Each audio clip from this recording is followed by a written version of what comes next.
everybody, it is Kalaxin here. If you guys enjoyed this video, remember to subscribe, become patrons over on Patreon to support the channel, and follow me over on social media. So, today we are going to be talking about the Ruby and Smite collaboration.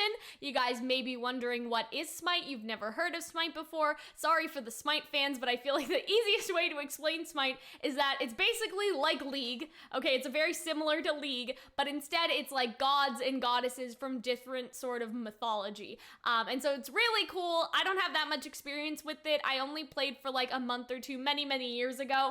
I just couldn't get the hang of it. I don't know why. I feel like now, especially as I have more experience with this like genre of games, you could call it, I should go back to it and try it out, especially now that the Ruby collaboration is going on. But basically, these are skins. Like, Ruby characters are skins for gods and goddesses that already exist in the game.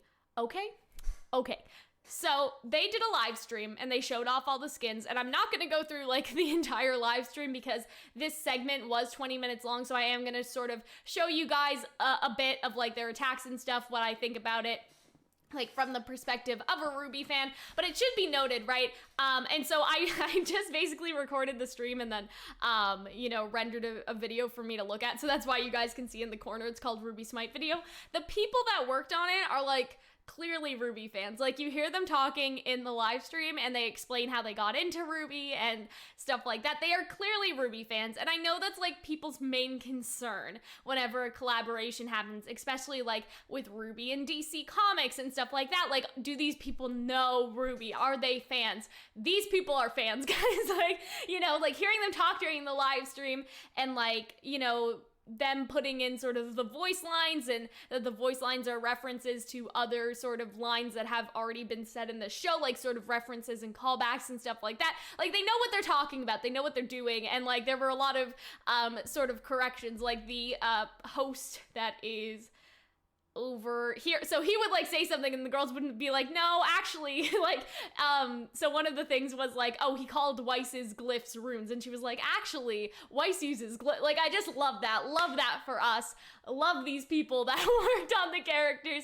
And Miles was involved. He helped write some of the voice lines for the characters as well, and so like they went down there and like with the voice actresses and with Miles and all that stuff, they explained that in the live stream. And so guys, don't worry, it was in very good, capable hands. So I think that this is really interesting because a couple people were sort of concerned, or I should say people online, right, were concerned about her floating. I think that it looks fine, like seeing sort of the trail of rose petals. Like, obviously these are skins for the gods, and so they can only sort of do so much to sort of change stuff like that. But I think how they sort of dealt with it, how they dealt with Ruby floating is really good. And I really do like how more rose petals appear on the screen when she wields her scythe and stuff like that. It's interesting to see her sort of move around with the rose petals trailing behind her.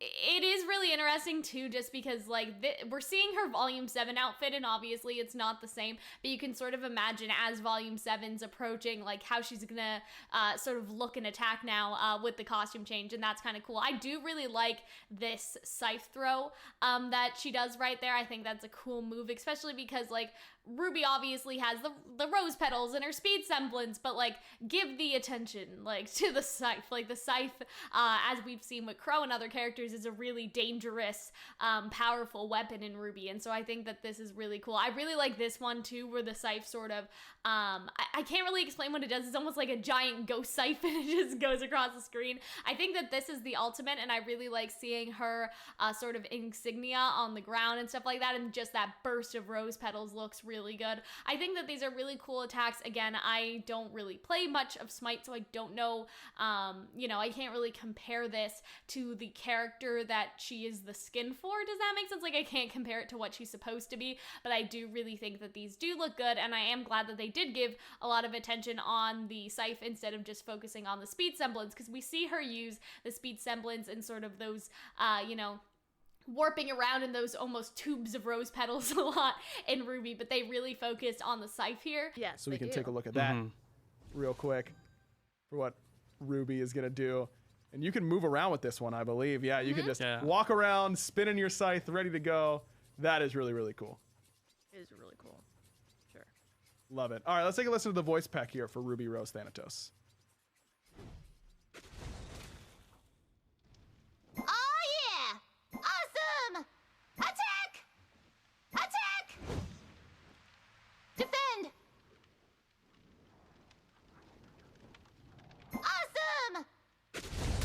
Can we listen to some taunts and look at jokes? me. My name's Weiss. I know facts. I'm rich. You're about to see a whole different side of me today. Have you come to feel the wrath of my silver eyes? I don't want to be the bee's knees. I don't want to be any kind of knees. I just want to be a normal girl with normal knees. I love that line. That's like one of my That's really favorite good. lines. Yeah. And So moving on to Weiss now, I think that Weiss is definitely the best one. I'm not just saying that. I think honestly, like, she's the best one out of the pack just for what they've done with her. I really like how she is using her rapier, her sword. I also just really like, I guess, how she moves. Like, the way she stands is like very, very Weiss, like just very elegant in the way she walks as well. I do like how the sword glows, but I think the coolest part is how they have incorporated the glyphs, and you guys will see that in a minute. I think that they're gonna get to it. Yes, so I love how she shoots the glyphs. That's very similar to Ruby Grimmie Eclipse and what they did with her there, but I really like sort of shooting the glyphs as one of her attacks. And they also have this big glyph you know, on the ground, and I love this one. I love the gravity one, and I like how they talked about the attention to detail there to make sure that the glyphs were black, because those are the colors of the gravity glyphs in the show. And so I really love that attack, like making them float in the air like that. I think that that's so cool. I think that's one of the coolest things that they've done. And I really like this one as well, just how she's floating on that glyph in shooting. They've made it very shooting focused, and I'm guessing that's what the god or the goddess, I should say, that she is like based under, like the actual god that the skin is for, is like, it's sort of a ranged character. This This might is my be favorite. really my like favorite one. Weiss's. It is my favorite one. Just has a lot of personality to it. So cute. And she turns around, looks at you. It's so cool. Yeah, this one's incredible. Yeah, it is really cool. Again, you can move all around the map with your VXG right here. Let's take a listen to the voice pack for Weiss Freya. That was wonderful. Go team! You want a joke? Well, I already see 5 on the field. You're so childish. What's wrong? Too cold for you? Ooh, that's That cool. was wonderful. So the weird part about Blake here is that I don't know what that mirror is supposed to be. Like, I understand that they had to work again with the god that the skin is for, but it just seems so out of character for her and so weird. Like, I don't even know what it's supposed to be in the context of Blake. Does that make sense? Like, it looks like a little like jetpack or something like that. Like, from how I'm seeing it, like, I'm pretty sure it's supposed to be a mirror, but I have no idea what it's supposed to be, like how it translates as a Ruby object, I guess I should say. I do like Blake's clones, and you guys will see that they do slow it down to sort of show how they work and all that stuff. But yeah, it is a little weird, and you can't really see the clones unless you like look really close at like the end one or when they slow down in a minute. But I do like how they did it.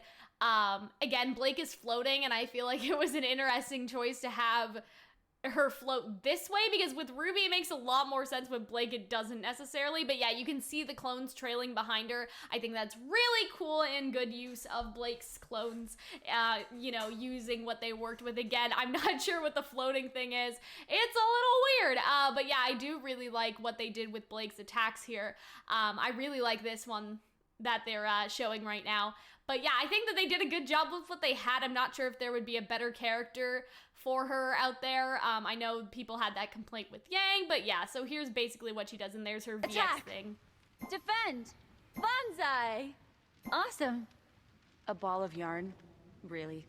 Do you expect me to roll around on the floor and play with it? In what world do you live in where attacking the innocent is the right thing to do? Call me a cat burglar. See what happens. Okay. So Okay, yeah, go ahead. a lot of these lines are from the show. Like a lot Sure. of them, like, were just I I strike just from the listened to the show shadows. and just copy them. With Yang, it's kind of weird because this is the one I've heard, I guess you could say, like the most backlash for, because apparently I'm pretty sure that this character is a healer or something, but there was a better character allegedly for Yang to be, and so they don't know why they picked this one. If I'm not mistaken, this character is Terra. I think people wanted this character, I think it was Ravana or something like that. So I don't know the discourse around that. I think using the dust crystals is interesting just because Yang doesn't really use dust. People are saying that they did Yang dirty. I guess I wouldn't know, but I think that it definitely looks okay. It's definitely working. Whether or not something else would have worked better, I can't really say for sure. I do like sort of the rush attacks, but yeah, using the dust and all of that stuff, it just seems, I don't know, it just seems weird just because Yang doesn't use dust in the show, but at the same time, at least, you know, they did something that is sort of RWBY related, like using the fire dust. It fits in well, it does work. But yeah, I don't know, it's interesting to see all of the discourse, like all of the discourse around it, and so it kind of makes me curious of why they didn't pick that other champion that people think Yang would be perfect for instead of this one. I guess they also want you to be able to make a team, right? Like if Yang is a support and Blake is a, like, I don't know sort of the lanes and what you're supposed to do in Smite compared to League, right? But that makes sense, right? They want you to be able to make some sort of team comp with all of the characters. But I guess, like, in my mind, Yang would be sort of more of a tank character, while maybe Blake could be the support. You know what I mean? Like, again, I don't know. I'm just saying. I really like this backflip thing that they do for the VX G thing as well. But yeah, those are my thoughts on Yang. Defend! Hello! Yes! I love it when you're feisty. Yeah! Teamwork! Bonsai! What, you were expecting a joke? But the other team's already here! Oh, snap! This Yang is 99% done with all the disarm jokes. These training gloves are coming off. Nothing is going to keep me from my sister.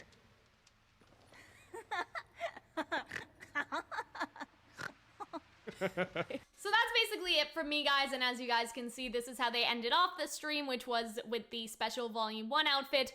I know some people, like, are gonna love this, hate this. There's really gonna be no in-between unless, like, people are just like, I don't want to play it, you know, like, sort of that in-between, like, meh, it doesn't interest me enough for me to pick up the game. I will definitely pick up the game. I am here for this regardless. I think that this is really cool that Rooster Teeth gets to sort of do this with Smite in general, and so I do really sort of want to support them despite, like, whatever sort of, you know, complaints or controversies around the choices that there are, but I think that this is really cool. Obviously, a lot of love and work was put into these, and those are my thoughts. I will see you guys later. Bye. Thank you for watching, and thank you to our wonderful patrons over on Patreon who support the channel. Their names will scroll through now.